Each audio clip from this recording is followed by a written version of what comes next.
Ayan, kapag umaga, Evangelista Street, ganyan ang taas ng araw na sasalubong sa inyo ng alas 7 ng umaga. Ito ay dun sa makakanan lamang galing ng Lumang Palengke.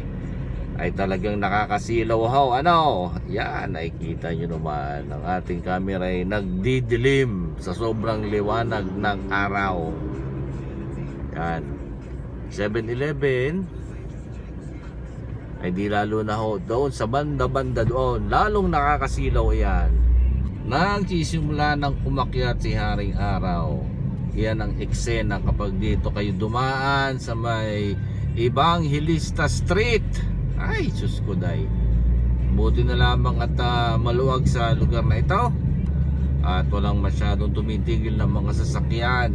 Siguro dahil maaga pala, pero dandahan pa rin ho at baka kayo ay sobrang malingat dahil sa sikat ng araw ay meron kayong masabitan.